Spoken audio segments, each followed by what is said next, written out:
Hey guys, it's Mongolian Mindset, and today we're going to be helping William find his personality type. William, we'll just be asking you random questions, and you don't have to go into any like trauma or anything you don't really want to talk about. But we will use what you say to triangulate down on your best fit personality type. So could you introduce yourself? All right, well, my name is Williams. It's actually with an S at the end. Oh wow, Yeah, my sorry mom about that. misspelled it. Yeah, and it stuck after that. I live in Miami. I'm a trial lawyer. Mm-hmm. Um, I really most of what I do is work. I work a lot. And then like I like to work out and stuff. Mm-hmm. I don't know what else to say. How you like Miami? Love it. Well, I grew up here, so it's kind of like all I know. Mm-hmm. But I visited a lot of other places. We have great weather, um, beautiful people. It's a cool place to live, honestly. Mm-hmm. It's very expensive. Yeah, especially now. Yeah, It's gotten exponentially more expensive in the last like 2 years. yeah. Everybody wants to live there. Yeah, man. So I used to live downtown in this area called Brickell. Very cool. That's the most expensive area. Yeah, I moved out of there recently. I lived there for 5 years, and man, it's just a lot of people moving down, raising up the rents. My rent doubled, so I was like, I'm out of there. Yeah. Yeah, yeah. My buddy, he lives down as Christian. He was in the Brickell area before, but then he had to move out of there. It's just the rent in there is just insane, Yeah, and insane. it's just not worth it. Yeah, that's why I was wondering. Like, most people can't. You got to make a lot of money to live in Miami. Yeah. They say that, yeah, that's true. Well, to live in a decent neighborhood, at least, yeah, I guess so. Mm-hmm. It's gonna a lot of you. I mean, you probably seen a lot of stuff go down there, right? Like, Yeah, it's a party city. And it's weird because I'm not a party person. Like I'm a homebody. mm-hmm. When the pandemic hit, I could do that standing on my head, even though my for work I have to like interact and speak and argue and things like that. And I can, and I enjoy hanging out with my friends, like especially my work friends. A lot of them don't know that I'm introverted. Like they'll say like, "There's no way you're introverted," but I really am. Like I need to spend time alone. It's where I like basically that's where I get my energy from. I spend a lot of time alone, like researching things, reading things. I'm always like Wikipediaing things. I don't know if that's a word, probably not. But I spend a lot of time looking things up, and basically that's what I do. I like to wake up. I wake up every day like around 3:30 or 4 a.m. because no one's awake at that time, and it helps me to study like for my job. I study evidence a lot because it's the only subject in the legal world that you have to know on the spot or else you lose it forever. Mm-hmm. um and I like to like research things, do work, and nobody bothering me, so I tend to be like a huge homebody, which is completely the opposite of the city that I live in, where everybody's out all the time. Even now where I moved like literally in the building next to where I work because for that same reason I don't go out a lot. I have no commute now. I could just walk over.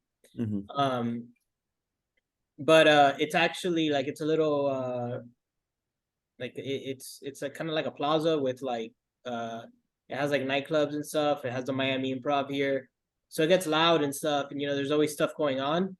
But it's just it's ironic the juxtaposition between my personality and the place where I live. Mm-hmm. Wow, wow. What did you want to be when you were a kid?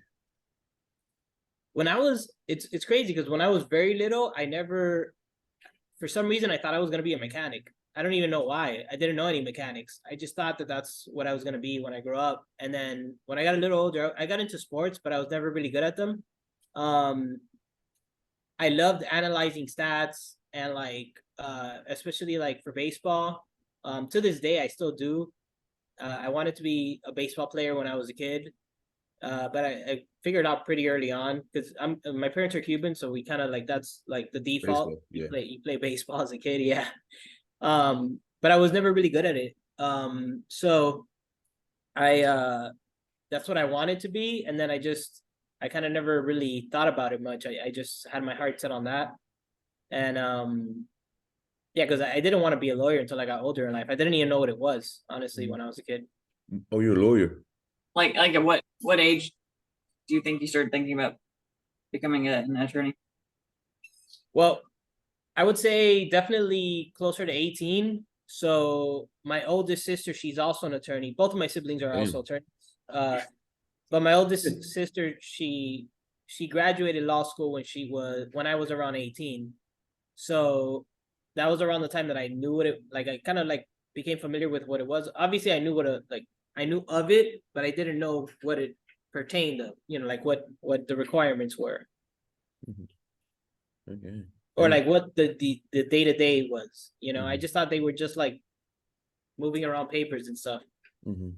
So what skill do you think you possess that makes you like a great lawyer? Well, it's a good question.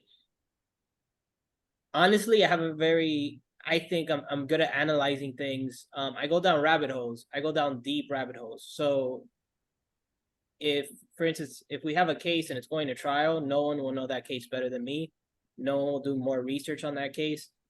And it's not because like I put in the work or anything. I just like doing it, so I enjoy it, and I tend to make connections between things, and think outside of the box. So a lot of times I'll come up with an idea or a legal theory, and it kind of gets like it'll take a while for people to like understand it, because Mm-hmm.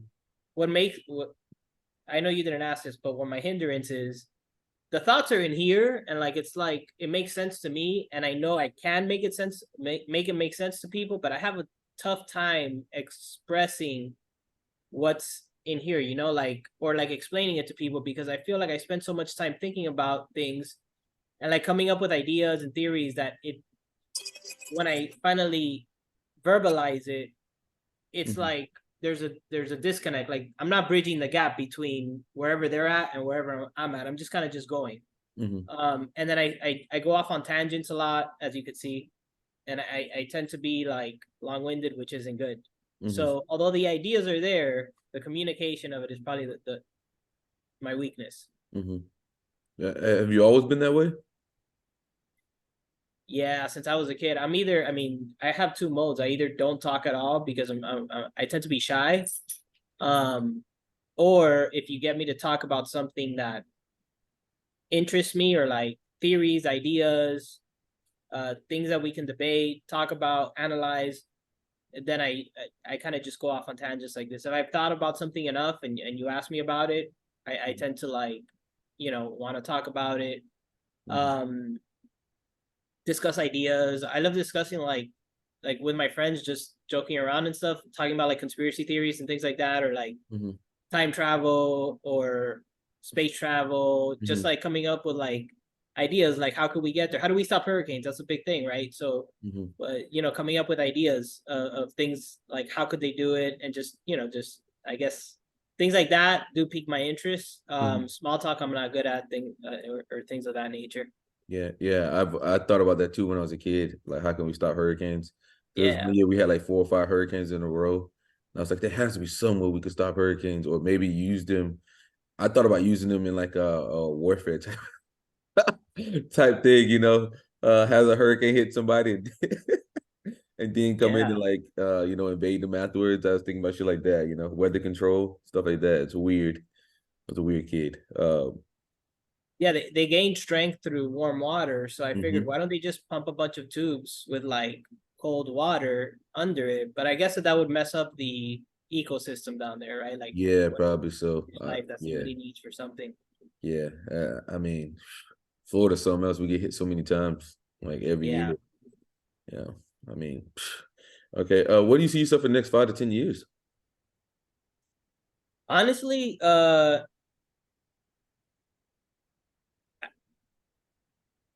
I think I'll be a prominent trial lawyer. So I had a big trial last year that I won that really changed my life. And since then I've just been growing in that field. I train other lawyers now. I've been really growing, and so honestly, I don't think about family. I don't think about like who I'll be with or will I have kids. I think all of that will come. The main thing I care about is really my career and how I could use it to kind of like, because I feel like it's so important, right? Because we have the ability to advocate for the truth, you know? Mhm. And so I guess the only thing I think about is career. So the only place that I see myself is being a prominent trial lawyer. Everything Mhm. else I Mhm. don't think about. Mhm. So what do you want to be remembered for? I want to be remembered for telling the truth and fighting for the truth. And I know that the world that I'm in, like the place that I'm in or the industry that I'm in, it's small to the rest of the world, but it's big to me, you know, because Mhm. truth anywhere matters. Um, so I think that overall, that's what I want to be remembered for. Although it does seem kind of futile, right? Because it makes no difference to me personally. Like it'll do nothing for me if people remember me or not. But I think the impact that I want to leave is hopefully to bring more truth into the world. Mhm. Chili, got anything? So other than explaining your thoughts, what is something about your personality that you feel insecure about? Well, I'm highly insecure. The only time I ever feel secure is when I'm able to, like at work, I don't really feel insecure a lot. Um, because I tend to excel at it, but I'm very insecure just in general. I worry about what I say, I worry about what people think. Uh, so it's hard to honestly, it's hard to pinpoint one thing. I'm extremely insecure.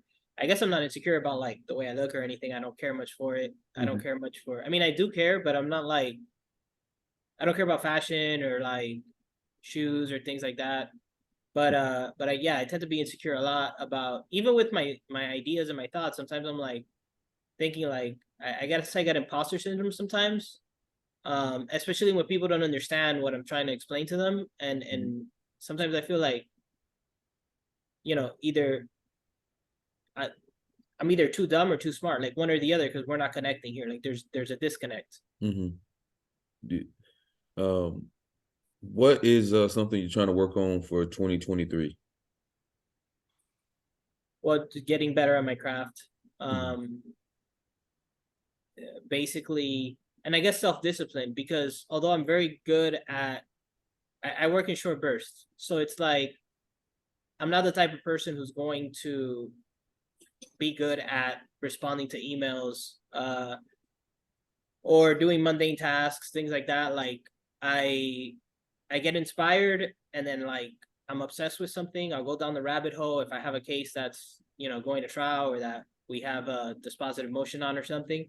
I'll go down the rabbit hole because I want to, but it's not because I'm disciplined.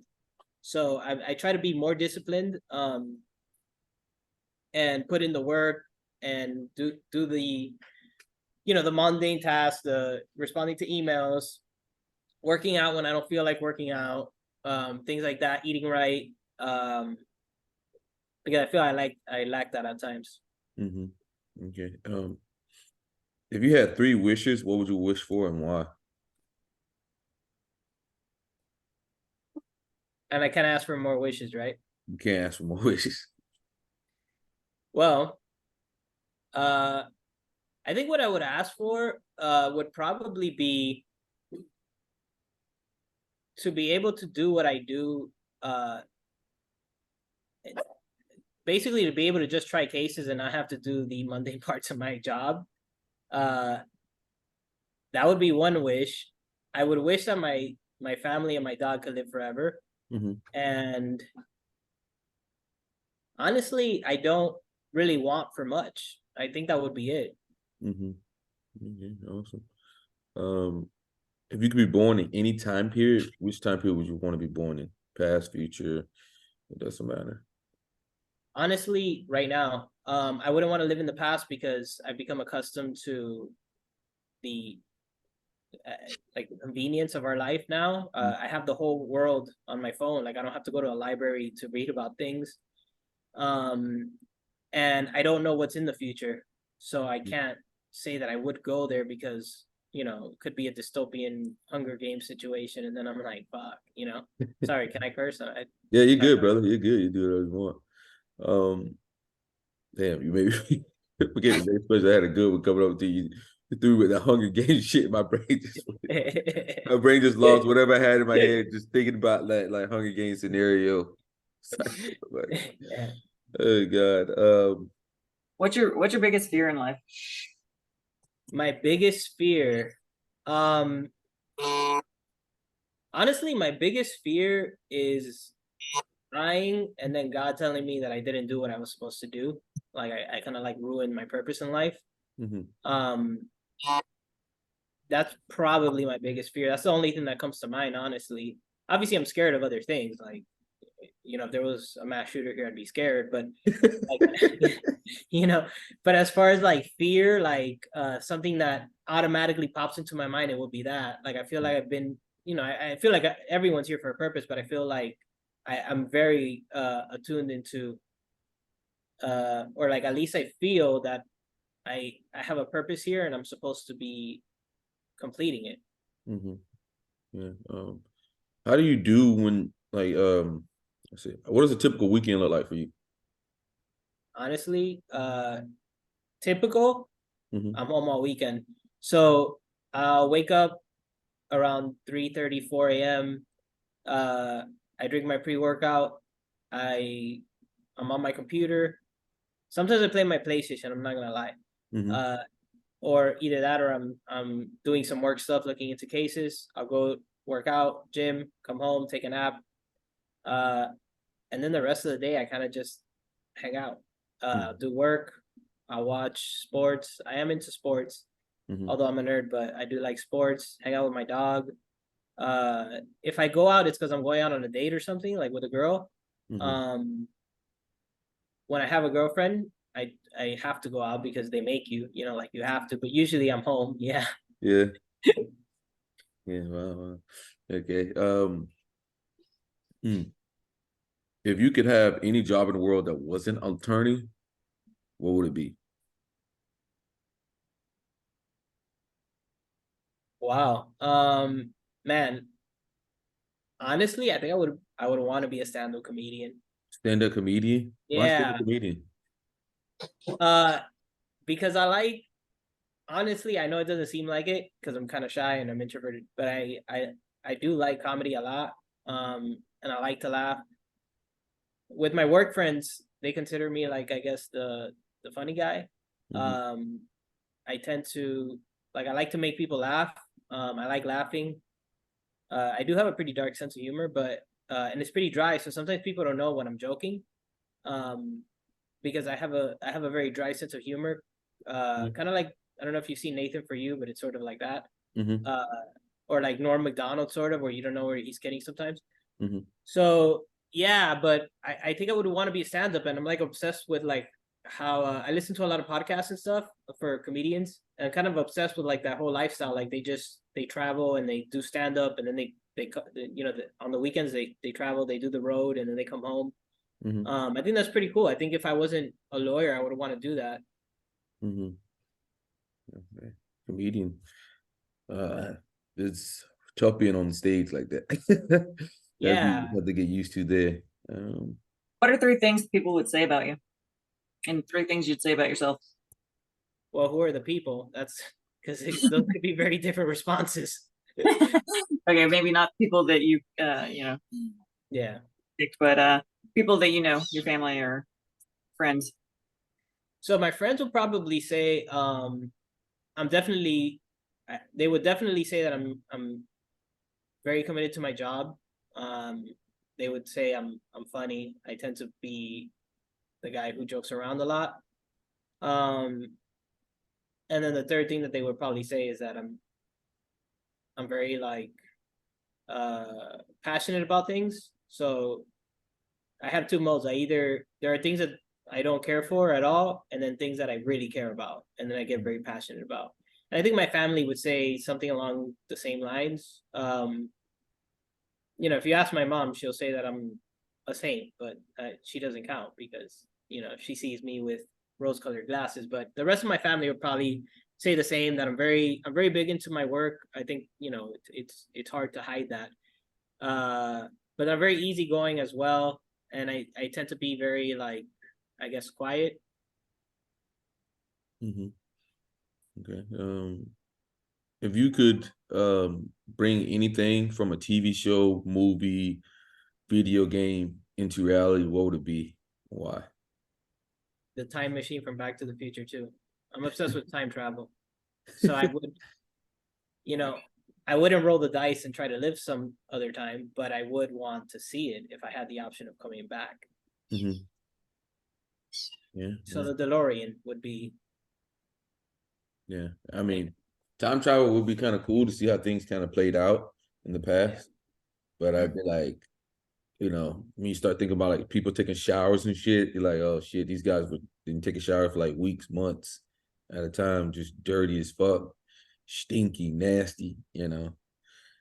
Yeah, and they'd immediately see you as a threat because you talk different, you look different. Even if you're in a place where, like, you're like, even if it was somewhere where the people kind of look like you, because you're from a different time, you're going to come off as different. There's no way. Even even your dialect is going to be different. So if you go back far enough, like if we're talking about like Middle Ages, like there's a low probability that I'm surviving there. So I probably wouldn't go there unless I could see it from afar. I think a safe area would be maybe, man, within the last 100 years. I wouldn't roll the dice further back than that. You know what I mean? Yeah, you never thought about that, like your dialect or whatever. They think you're a witch very quickly. Yeah. And then after that, they fucking kill your ass. But yeah, it'd be pretty cool. I mean, I'd like to go in the future, fast forward a little bit in the future, you know. Yeah. So what are things that you take into consideration when you make important decisions? Well, man, it's hard to say a few things because I tend to overthink. And then I procrastinate and hold out on making decisions sometimes. But I like to know that I'm making the right decision. I can be impulsive. So it's not that I'm never impulsive. I'm impulsive sometimes.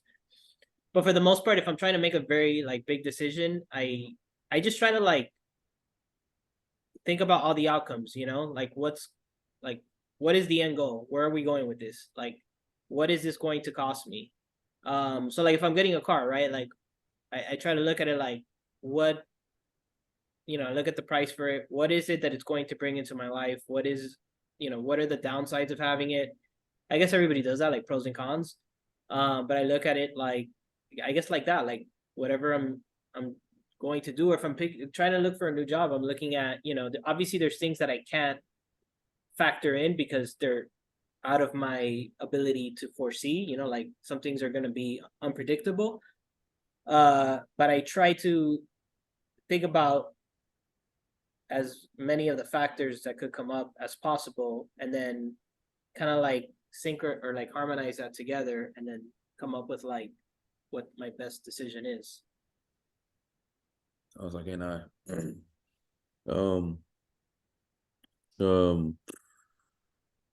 let's see.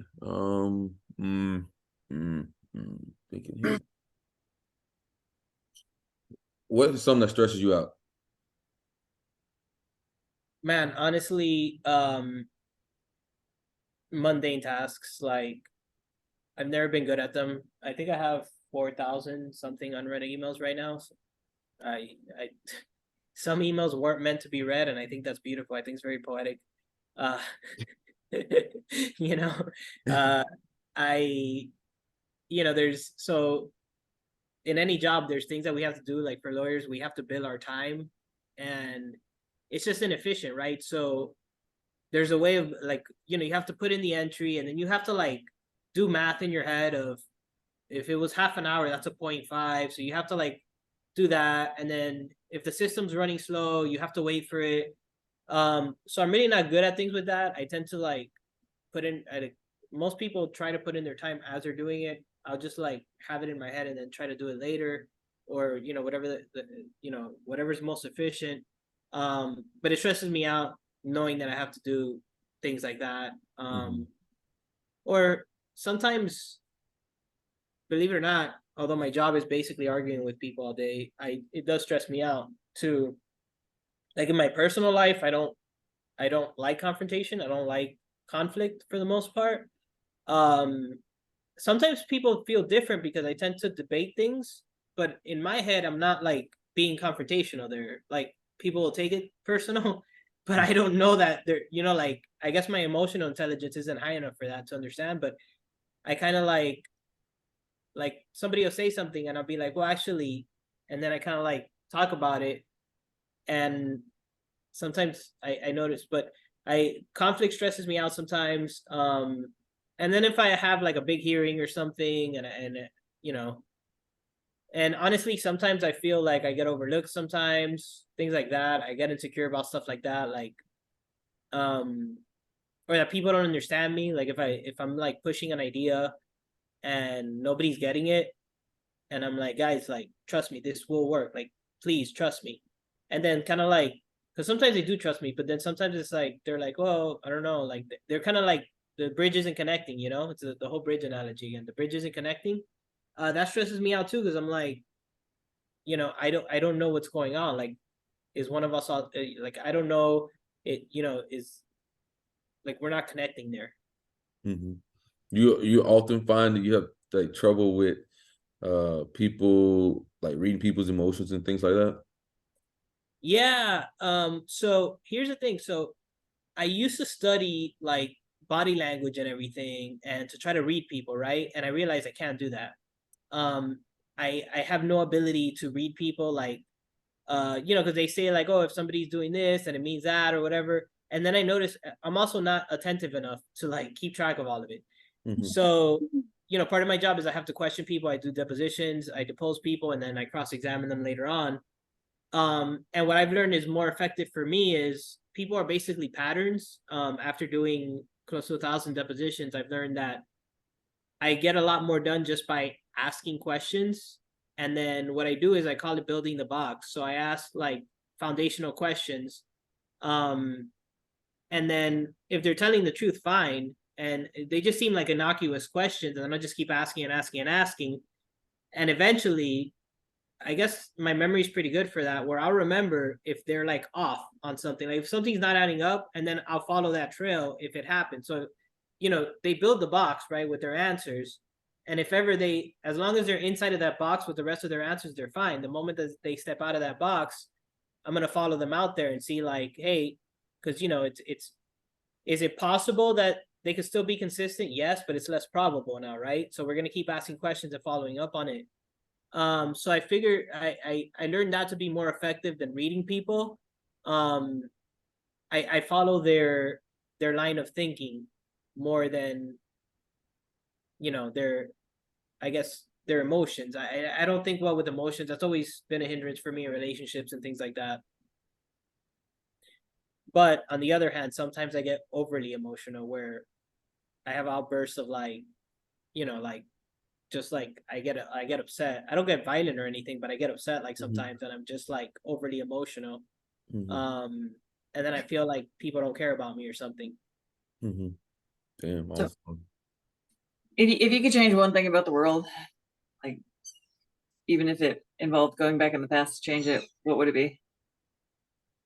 Well, I guess the politically correct answer is I would stop the Holocaust or slavery or something, right? Like, but yeah, I guess that would be the most, from pragmatically, like a utilitarian standpoint, I think that would be the best thing, is stopping one of those big like tragedies of humanity. I think anything else would be selfish, right? But if you want my selfish answer, I would go back in time and I would invest in Google or something in the 90s, when I was 9 or whatever. But you know what I mean? Like, there's two ways to go about that. Gun to my head, I would probably kill Hitler or something, or get rid of Hitler. But I am tempted to also do the Google thing. I think I'd go back and make sure that this world would be called Mercerland. We'd be in fucking Mercerland right now, you know. That's what we'd be doing. Y'all be reading about Mercer, and we'd have a language named Mercer, and it'd be fucking amazing. But yeah, Shelly, how you feel about this? You ready?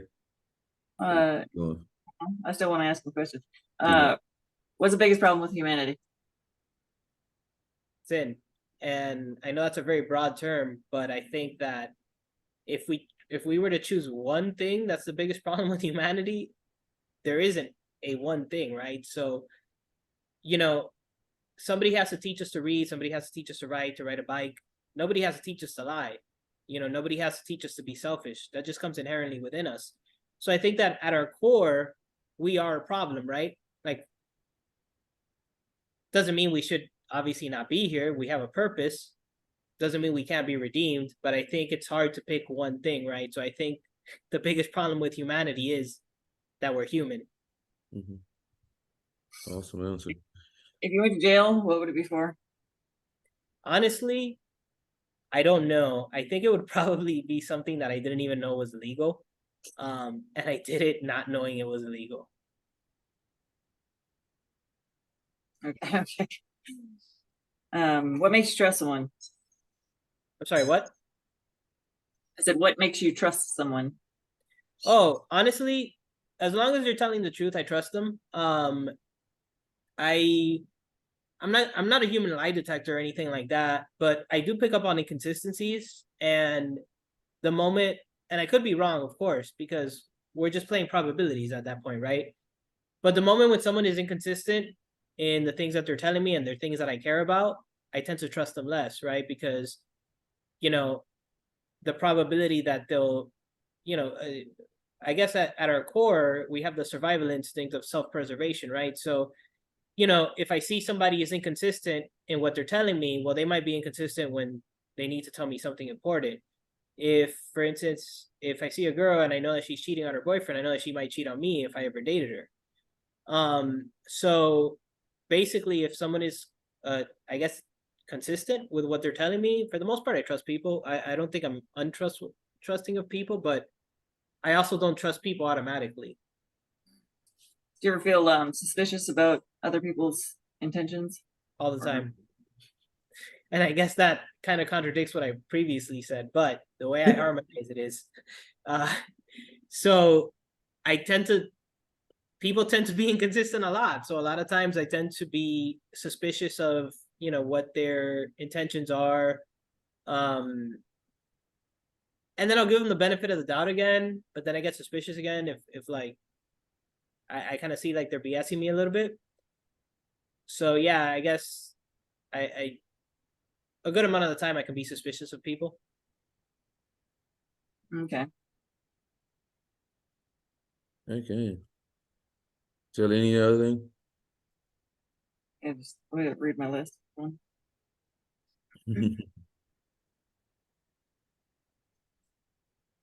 By the way, what type of attorney are you? A trial lawyer. Yeah, I'm a trial lawyer. So I represent an insurance company, and I work in-house for them. So when they get sued, I defend them, which is maybe the hardest client to have, because nobody really likes insurance companies. At the most, you're like okay about them, because best case scenario, something goes wrong and then they pay your claim. Worst case scenario is something goes wrong, and then on top of that, you have to deal with the insurance. So people tend not to like insurance companies. And South Florida is actually the insurance fraud capital of, I think, the world, but definitely America. So one of the insurance companies has 40% of their litigation budget just in South Florida, and then the other 60 is the rest of the nation. So yeah, so it's that was a very long-winded way to say that I do insurance defense. I represent an insurance company. Okay, so I have two more questions. What's your best and worst memory in life, without mentioning trauma? Sure. My best memory was when I won that trial last year, honestly. They did a little parade for me at the office and everything. And it was our first trial when, like I said, it's hard for insurance companies. So it was my first trial as a first chair, like as being the lead at the trial. And it was our first trial win in a decade. So as an office, so it was a big deal. And I still remember it, like, obviously it was only a year ago, but like, I remember every detail of that day for some reason. And just that feeling. What sucked is at the time is I knew I would never have that feeling again, because even the next time it's just going to be the second time. It's never like the first, you know. My worst memory, I don't know. I mean, I've had bad memories, but I can't pick like a time that I was like, man, this was definitely my worst time. And I've been divorced, and that wasn't even that bad. Like it was it was extremely amicable. Like we didn't even have a bad divorce. But man, I guess if I would have to think about the time that I was the saddest in my life, I would have to say in my teens, maybe around 15, 16, I was more emotional back then too, I think.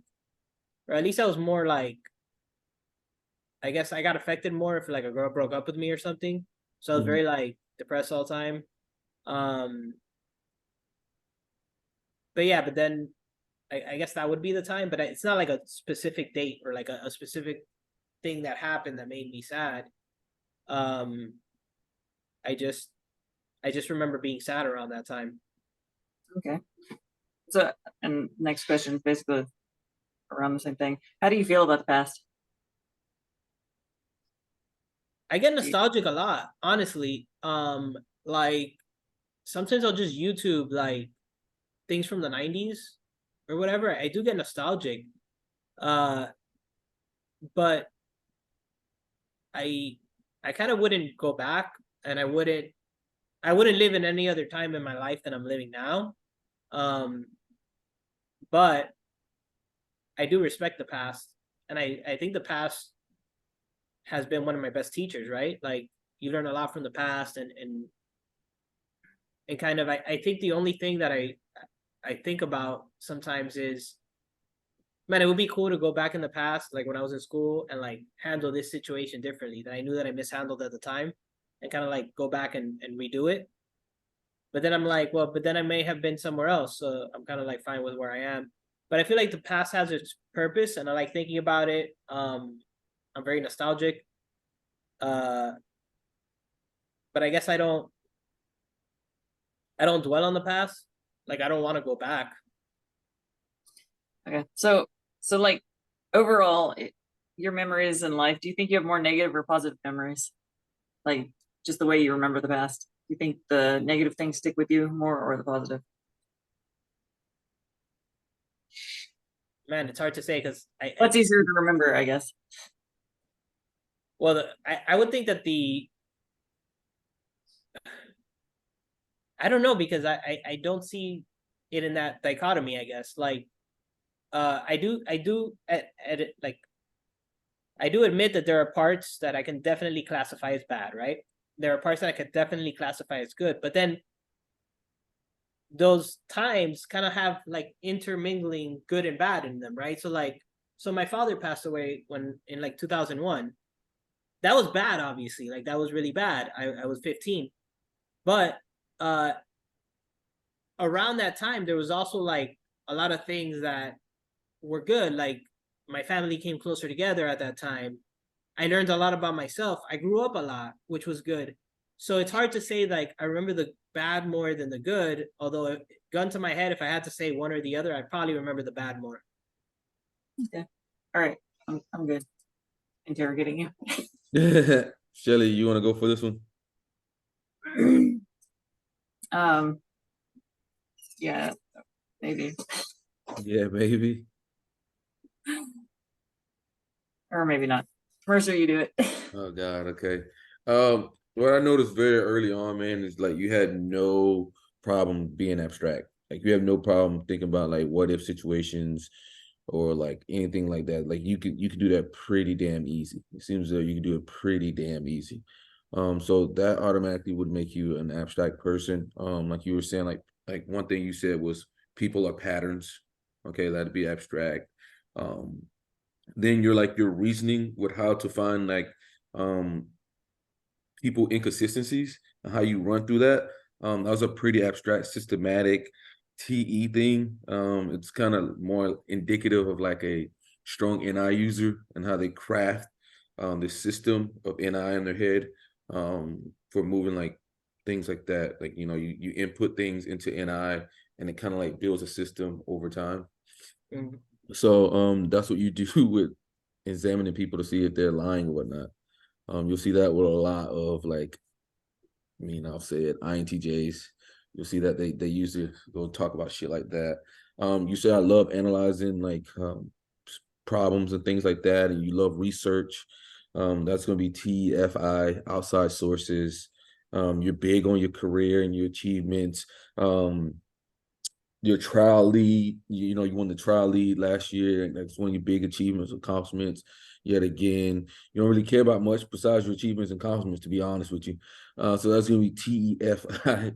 And you said you want to make an impact. I want to leave and bring more truth into the world. So it's going to be more SENI. You go down rabbit holes because you want to. That's going to be NI yet again, because it's all about what you want. You have low emotional intelligence. So it's more indicative of your FE trickster from INTJs that they have. No matter what they read, they fucking just suck at reading people. I suck at reading people too. No matter what I do, I try, but it just fucking doesn't work. I mean, I don't even know how many books at this point. I continue to keep reading books on the shit, but it helps a little bit. But at the end of the day, it's just, if you had to put a gun to my head and was like, read these people's emotions right now or die, I'm probably dead. Like every time, I'm probably dead. Okay. So that's TFISENI. You're obviously pragmatic. You went on this thing where you talked about being a utilitarian mindset and stuff like that. And like, your what if scenario with killing Adolf Hitler or whatnot. So with that being said, man, and like you're also very journey focused on things, like very journey focused. You don't really particularly have a particular outcome in things. It's just like journey of everything. Obviously you have your routines and things like that. You talk about the gym and this and that at this time. And then like even like your system that you've created to figure out people inconsistencies, because you can't read body language.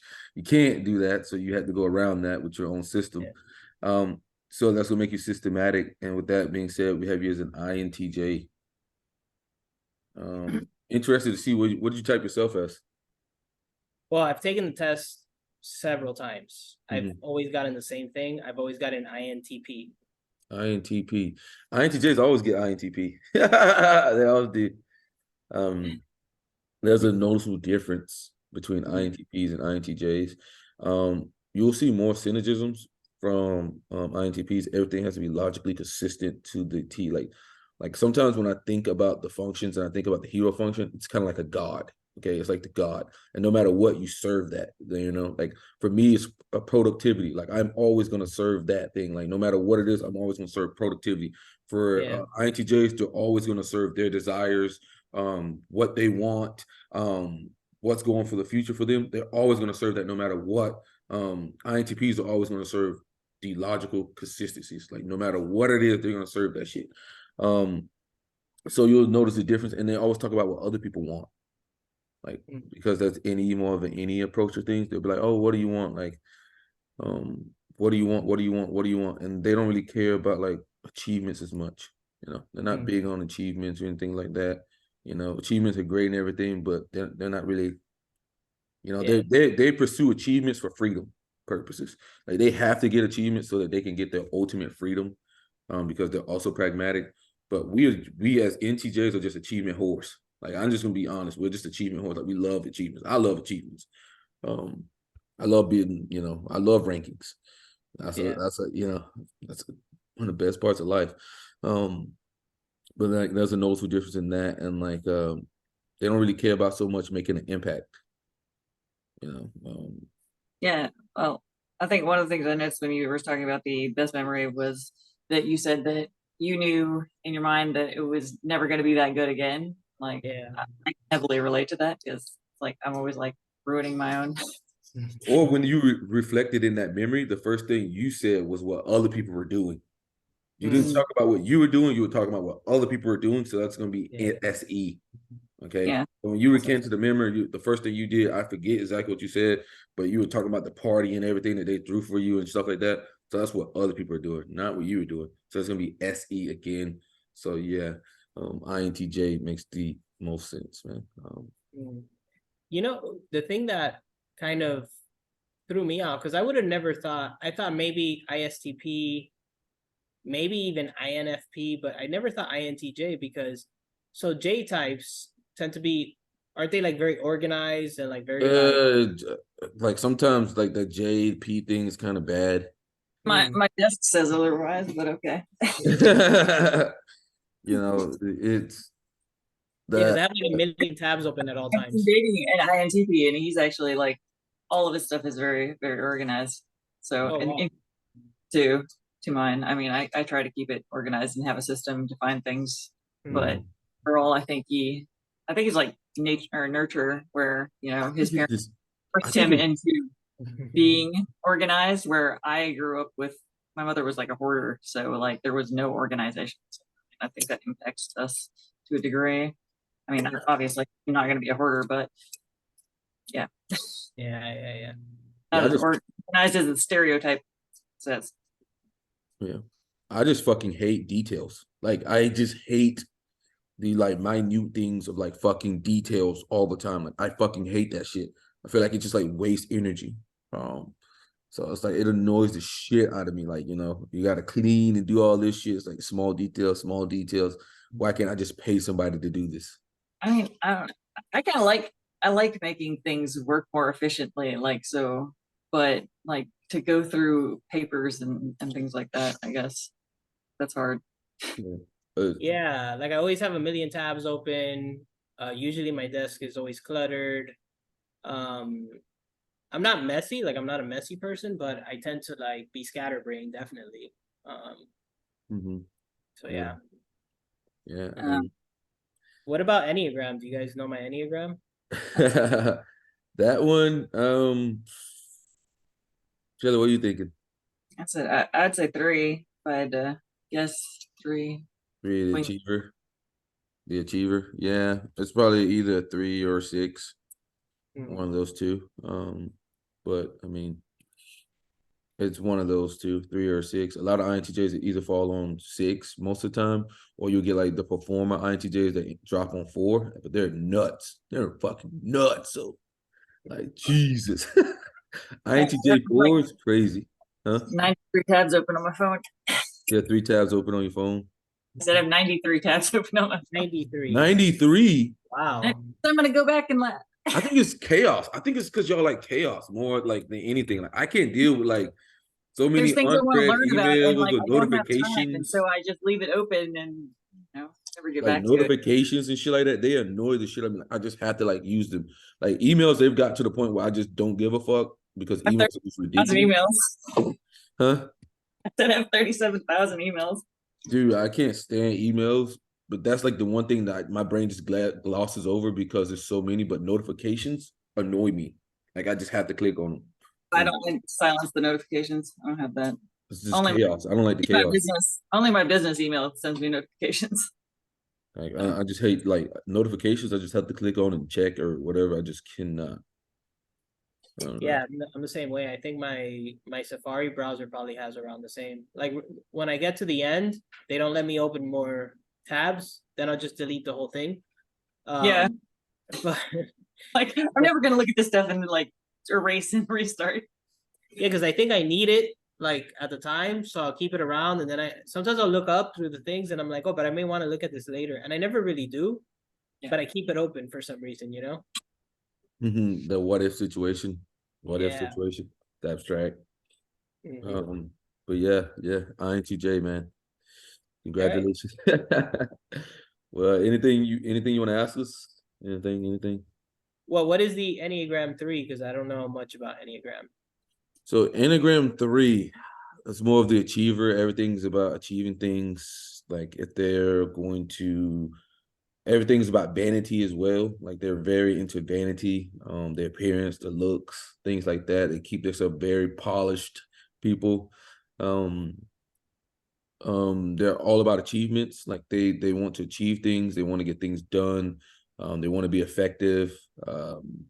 They're more into that realm. But they just, to me, they seem like they're just mindless achievers. Like they just mindlessly want to achieve shit for no reason. They just want to achieve it just to achieve it. While like for me, I feel like everything I do has a purpose behind it. Like I don't just like achieve things for achieve. I love to win, but it's like I'm thinking more of the long term. Like if I'm trying to do something, it's the long term, and like it's more of a power move or something like that. But achievers, they just want to achieve. Like no matter what they do, no matter what venture they go in, they want to be the best. They want to achieve. They gotta have it. They got to have it. As in Shelly, what, you're a 6. Shelly's a 6. So like Yeah. her thing is fear. Like so like she has a million contingency plans because what if something goes wrong? You know, what if something goes wrong? So she's always planning that way. But Yeah, I tend to be, I guess I do tend to be like that.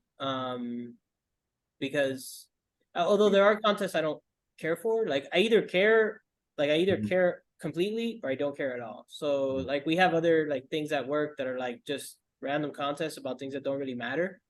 I don't even try like at them. Like I'm not even, but like impact, which is our biggest thing, which is like obviously trial wins or substantive hearing wins. Like I'm sweeping those. So like those are like I'll die for it, you know. Nobody's gonna take that from me, you know. So and they rank us, you know, they actually rank us at the end of the year. So you know, I'm always about that. So yeah, I guess I might be a 3. I guess I don't know much about Enneagram. 3 I or thought it was 6. 5 because I Look at tested once. I tested once and I got 5, so I thought it was a 5, maybe 5 wing 4. Yeah, Ooh, I mean, might be a yeah, 6. that's what I always get 5 too, but like Yeah, like yeah. 6 makes sense for You're whoever either might. 3 or 6. 100%. You're either 3 or 6. Yeah. 100%. And if you're 6, then you're 6W5, and that's probably the reason why you get 5. And if not, you're probably a 3W. Yeah, he's probably a 6, Shelly. You think he's a 6? I think he's most likely a 6. Maybe, I mean, I don't know how deep his desire to like grow in his field or what his desires for future accomplishments are. So I mean, Well, check into it. It's either 3 or 6, man. You're either 3 or 6. you should message us and let us know what you get. Yeah. Let us Yeah. know. Like, or what after you read them, what you think Yeah. you relate to most. Yeah, I'll look at them because I've only really looked at 5 since that's the one I got. But with the Enneagram, I've done like more like deep dives on because then I started. We have a chart at work actually with everyone, how everyone tested. So now I'm thinking everyone might be off, right? Because we got a lot of Yeah. It's actually pretty funny. I mean, it happens a lot. You know, you take these tests and sometimes they work and sometimes they don't. Like the 16 personality test. My first time I took it, I got ENTJ, and that was my type. But then I like got into like learning all this shit, and then like start questioning my type, thinking, hey, you know, maybe I'm an INTJ. You know, I'm thinking, oh shit, it might be a fucking INTJ. Oh shit, you know, because sometimes I don't want to go out, or sometimes I don't, you know. But to me, it's just I just notice that I'm outcome focused. I'm all about the outcome. I don't give a fuck about like the process of things. Like I just want the shit done and move on. Like, so like Shelly them would be like, no, this has to be perfect. I'm like, yo, that shit's done, move. You know, like, so ENTJs are very outcome when they are very outcome focused. They look at the outcome of things. And I do initiate a lot, but what I've just come down to is I'm a very strong NI focused ENTJ. And that's the reason why I do have tend to have like some type of performance anxiety and shit like that. Like it will start like fucking with me and shit like that. But what I have learned to get over it is kind of like if I can visualize things in my head or me doing that task before I do the task, then I'll get better outcomes. I've also noticed if I imagine myself being the best in that field, like I just transform like how I see myself. So like let's say if I'm playing a sport or something, I'll think of myself as the best in that sport. So if like let's say we're playing football or something, I'll think of myself as like Michael Irvin, you know. Then I won't drop any balls. You know, so I kind of like, I don't know, so weird. But when I figured out to do that, that's when like kind of all went away. But Yeah, I went through a lot to learn that, to get right back to being, oh yeah, you're an ENTJ, and 16 personality test was right, which is fucking rare as fuck. Yeah, I Like, have a friend who tested as an ENTJ, who works with me, mm-hmm. and he's very like extremely competitive. Yeah, we are. He's extremely like he's probably our most aggressive attorney as far as like just his style. A Yeah. lot of the opposing counsels do not like him. He's good and he's one of my best friends, but we do compete a lot. So Mm-hmm. like, you know, we have like times where we kind of butt heads. Mm-hmm. Um, but yeah, he gets into like and he'll go after like the opposing counsels for sanctions and things like that. And like he has like he doesn't have an off switch. He just kind of goes, you know, and he's very competitive. He's very about like getting results. Yeah. Yeah, so he's cool. Like we get along well, but it's funny because the way you're describing yourself, it reminds me of him a lot. Yeah, we could be kind of crazy. We could be kind of crazy, and then it's just like I can like walk out of that too, you know, like I'll walk out of it. But like when I'm there, like I just switch into like a different person. Like if I go into the gym, I switch into like a different person. It's like I'm on fire or something, and then I'll just cut my energy off when I'm done, like to like kind of keep it at a certain rate so I don't exhaust myself. But when I'm like doing something, I'm in the zone. Like I try to. What is my dominant function as an INTJ? Introverted intuition. So that's kind of what you talked about when you were talking about when you're building that box in your head, where you said I build a box with answers. You know, Yeah. we're talking about that. That's kind of introvert. That's big introverted intuition. There. That's gonna be somebody who's very strong on that. I've actually heard another INTJ say that. Her name is like Barbara. She's like one of Linda Barrens' friends. And she was talking about introverted intuition. That's the first thing she talked about, was like building a box and then finally going through it like that. Oh, nice. Yeah. So what personality types or other MBTIs am I most, I guess, compatible with?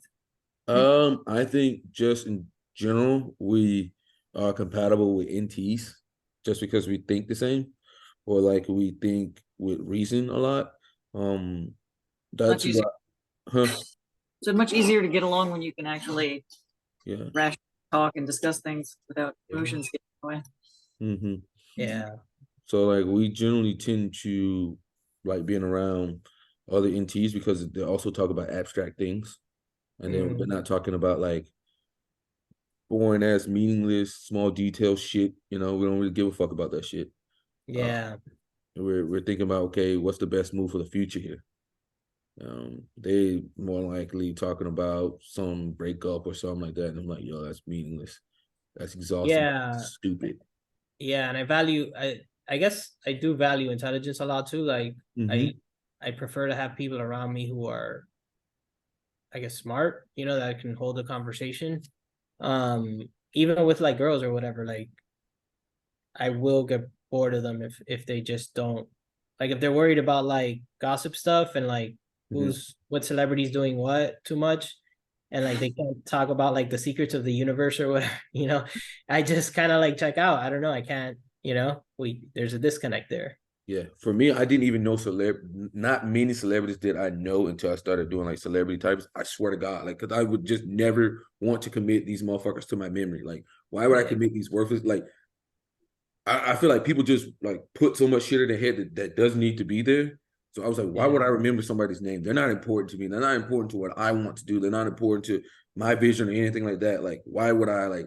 I don't give a shit, you know. So I never really knew celebrities or anything. I fucking hate somebody talking about, oh, did you see what Kanye did? Like, no, I don't give a fuck. Like, I don't give a fuck. Or did you see what Donald Trump did? I don't give a fuck.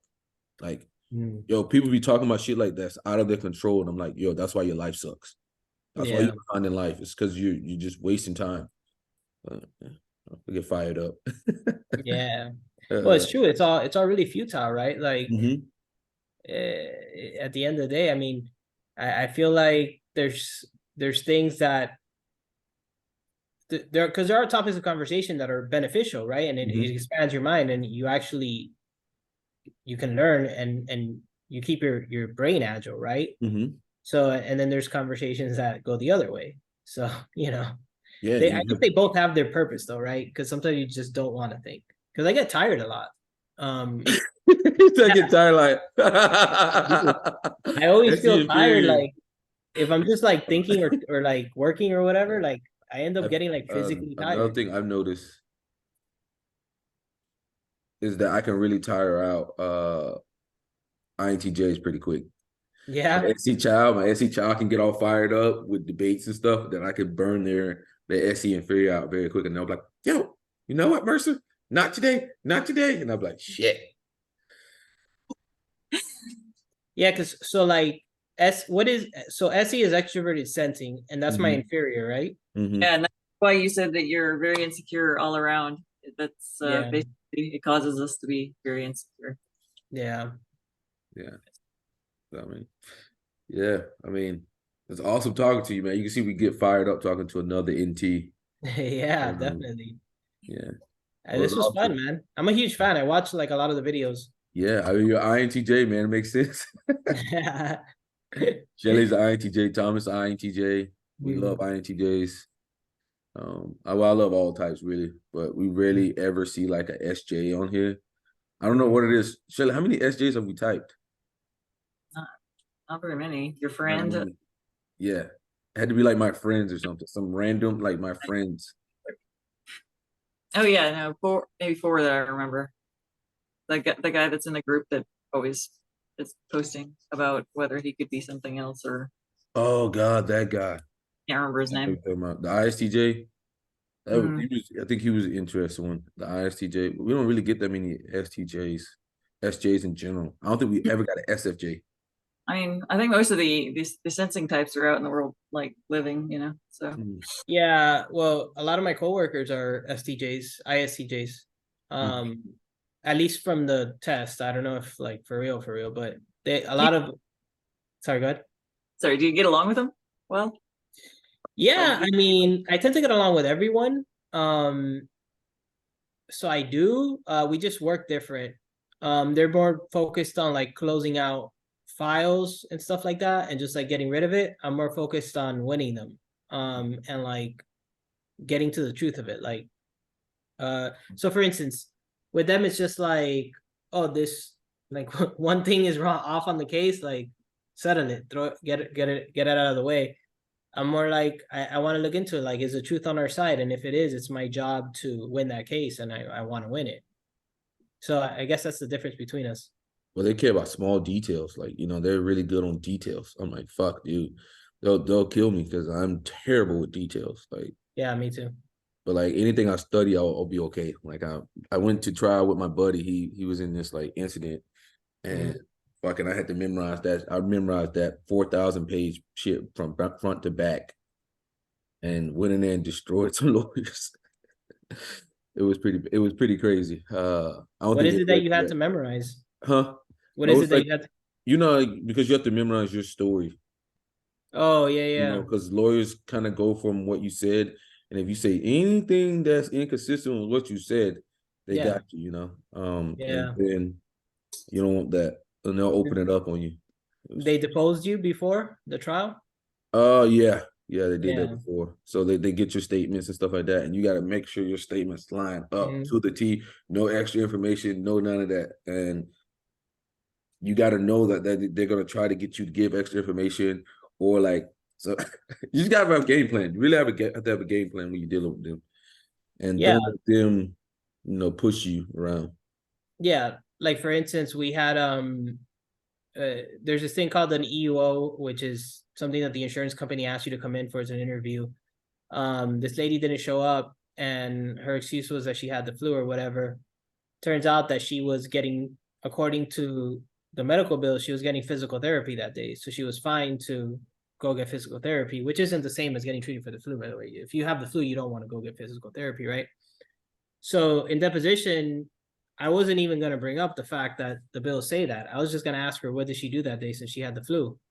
And then obviously she said that she would say that she stayed home all day or whatever.